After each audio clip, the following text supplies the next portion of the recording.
Welcome back to my channel বন্ধুরা। আশা করি সবাই আপনারা খুব ভালো আছেন। আগের সপ্তাহে আমি আমার গ্রিন কোরিয়ান্ডার চাটনির রেসিপিটা দিয়েছিলাম, আশা করি আপনাদের ভালো লেগেছে।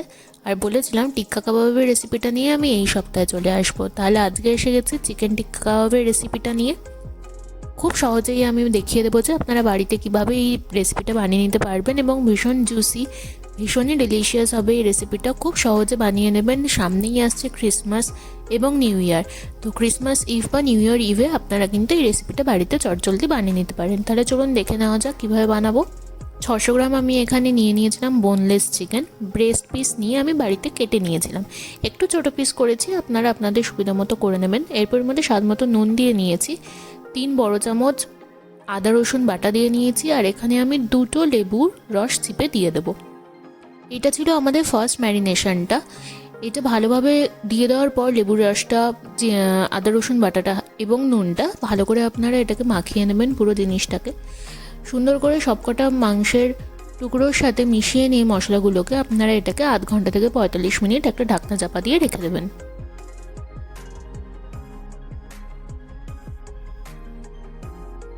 এইবারেতে এটাকে আধ ঘন্টা থেকে 45 মিনিটের মতো ঢাকনা চাপা দিয়ে রেখে দিন। এবার এখানে আমরা হাঙ্কাট কীভাবে করতে হয় সেটা একবার দেখে নেব। এরকম একটা পাতলা কাপড়ের মধ্যে আপনারা 4 থেকে 5 টেবিল চামচ মতো দই নিয়ে নেবেন। নিয়ে এরকম হালকা হাতে যেভাবে আমি দেখাচ্ছি সেইভাবে একটু চিপে চিপে জলটা বার করে দেবেন। দইয়ের এক্সট্রা জলটা বের করে দিয়ে হালকা হাতে চিপবেন, দিয়ে বের করে দেওয়ার পর এরকমভাবে ওই ছাঁকনিটার ওপর রেখে দেবেন। এই রুমালটাকে আমি রেখে দিয়েছিলাম আধ ঘন্টা মতো অলরেডি আগে। তো এখন আরেকবার একটু চিপে জলটা বের করে নিয়েছি। দেখুন আমাদের হাঙ্কারটা কিন্তু তৈরি হয়ে গেছে, জলটা বেরিয়ে গেছে। এটাই আমরা হাঙ্কাট বলবো। আর এটা হলো এই জলটা, কতটা জল বেরিয়েছে দেখলেন। এইবারেতে আমরা সেকেন্ড ম্যারিনেশনটা করব। তো প্রথমে ওই হাঙ্কাট, যেটা 4-5 টেবিল চামচের দইটাকে আমরা জল বার করে রাখলাম, সেটাকে আমি দিয়ে দিলাম এখানে। এরপরেতে এখানে হাফ টিস্পুন মতো হলুদ গুঁড়ো দিয়ে নেব। তারপরে এখানে আমরা 1 টেবিল স্পুন মতো ব্ল্যাক পেপার পাউডার বা কালো মরিচ গুঁড়ো দিয়ে নিলাম। তারপরে এখানে 2 টেবিল স্পুন কাশ্মীরি লাল লঙ্কা গুঁড়ো দেবো জাস্ট কালারের জন্য। 2 টিস্পুন গরম মশলা পাউডার দিয়ে দিলাম। 2 টেবিল স্পুন চাট মশলা দিয়ে দেবো। 2 টিস্পুন এখানে আমি শুকনো খোলায় ভেজে নিয়ে তারপর গুঁড়ো করে নেওয়া কসুরি মেথি দিয়ে দিয়েছি। আর এটা হলো নাটমেগ বা জাইফল গুঁড়ো। এরপর এখানে আমরা সামান্য একটুখানি নুন দিয়ে নিলাম, আগেই নুন দেওয়া ছিল তাই এখানে অল্প নুন দেবো। এরপর ওখানে 3 টেবিল স্পুন মতো রিফাইন্ড অয়েল দিয়ে নিচ্ছি। জাইফল গুঁড়োটা কিন্তু খুব বেশি আপনারা দেবেন না, তাহলে তেতো হয়ে যেতে পারে। এরপর আমি একটুখানি ধনেপাতা কুচি দিয়ে দিলাম এর মধ্যে। এরপর পুরোটাকে সুন্দর করে একদম ব্লেন্ড করে নেবো, হাত দিয়ে ভালোভাবে মাখিয়ে নেবো যাতে প্রত্যেকটা চিকেনের পিস এই মশলাটার সাথে মিশে যায়, ভালোভাবে কোট হয়ে যায় প্রত্যেকটা চিকেন পিস। এইভাবে মাখিয়ে নেওয়ার পর আপনারা এই ম্যারিনেশনটা করে কিন্তু 4 ঘন্টা মতো রেখে দেবেন। চাইলে আপনারা ফ্রিজেও রাখতে পারেন, বাট শীতকাল তো তাই বাইরে রাখলেও অসুবিধা হওয়ার কথা নয়।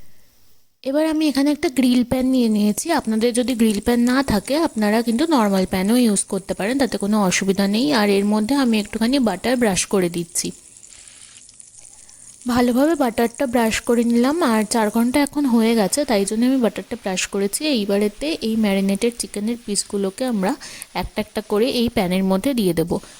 আর হিটটাকে আমরা মিডিয়াম লোতে রাখবো, তাতেই এটা হয়ে যাবে। এই চিকেনের টুকরোগুলোকে প্যানে রাখার পর আমরা এই চিকেনের টুকরোগুলোর ওপরেও কিন্তু এবার একটু একটু করে বাটার ব্রাশ করে দেব।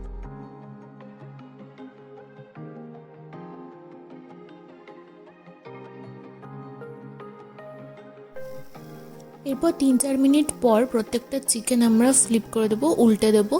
আর এই উল্টানো সাইডটাতেও এবার আমরা বাটার আবার ব্রাশ করে দেবো, লাগিয়ে দেবো। দেখুন হালকা হালকা গ্রিল কিন্তু হয়ে এসছে, এটা বেশ সুন্দর ব্রাউনিশ কালার এসে গেছে, ধরে গেছে, বেশ সুন্দর লাগছে দেখতে।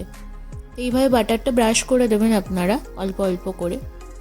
দেখুন এটা আস্তে আস্তে হচ্ছে যে সেটা কি সুন্দরভাবে বোঝা যাচ্ছে, তাই না? এই যে আবার আমি 4-5 মিনিট পর এটাকে ফ্লিপ করে দিয়েছি। আর আরও 5 মিনিট মতো এগুলোকে গ্রিল হতে দেবো। দেখুন কালারটা খুব সুন্দর আসছে। একটু ক্লোজ আপ নিয়ে দেখাচ্ছি, অলমোস্ট হয়েই গেছে এটা। আর 2-3 মিনিট করলেই পুরোপুরি হয়ে যাবে।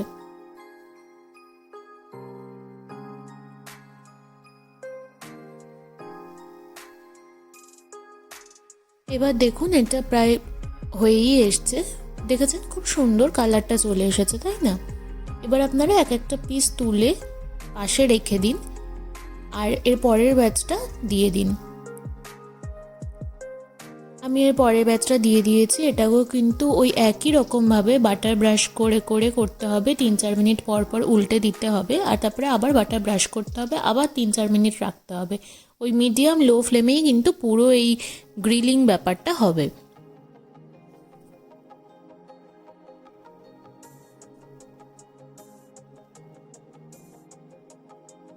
একদম জুসি আর পারফেক্টলি গ্রিল হয়ে গেছে। এগুলোকেও এবার বের করে রেখে দিন এবং সার্ভ করুন ওই গ্রিন চাটনিটার সাথে, যেটা আমি আগের ভিডিওতে আপনাদের দেখিয়েছিলাম। খুব বেশি হাই ফ্লেম দেবেন না, তার কারণ তাহলে কিন্তু পিসগুলো শক্ত হয়ে যাবে। আমরা এই চিকেন টিক্কা কাবাব সার্ভ করেছিলাম গ্রিন স্যালাডের সাথে, আর যেটা ইউজ করেছিলাম সেটা হলো অবশ্যই সেই আগের ভিডিওতে দেখানো গ্রিন চাটনি, সবুজ ধনেপাতার চাটনিটা। খুবই ভালো একটা কম্বিনেশন এটা, এবং এই যে নিউ ইয়ার আসছে সেই সময়ের জন্য তো আমার মনে হয় এটা একটা পারফেক্ট পার্টি ফুডও। তো আমরা তো বাড়িতে ভীষণ বানিয়ে থাকি এটা, আর খুব ইজিও। আপনারা নিশ্চয়ই দেখলেন এটা ইজি, তাহলে বাড়িতে বানাবেন এবং জানাবেন আমাকে যে আপনাদের কেমন লাগলো। যদি চ্যানেলটা ভালো লাগে, যদি রেসিপিগুলো ভালো লাগে, তাহলে অবশ্যই সাবস্ক্রাইব করবেন চ্যানেলটা, একটা লাইক করবেন এবং শেয়ার করবেন প্রিয় মানুষদের সাথে, এবং অবশ্যই আমাকে জানাবেন অন্য কোনো রেসিপি যদি আপনাদের দরকার হয়। আমার ইনস্টাগ্রাম অ্যাকাউন্টটাও আপনারা ফলো করতে পারেন সুন্দর সুন্দর ফুড ইমেজ দেখার জন্য।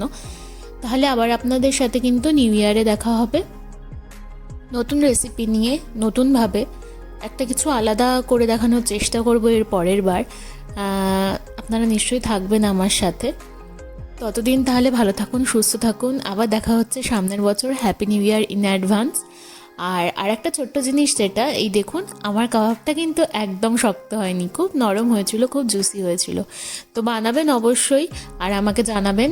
আজকে আসলাম তাহলে, টাটা।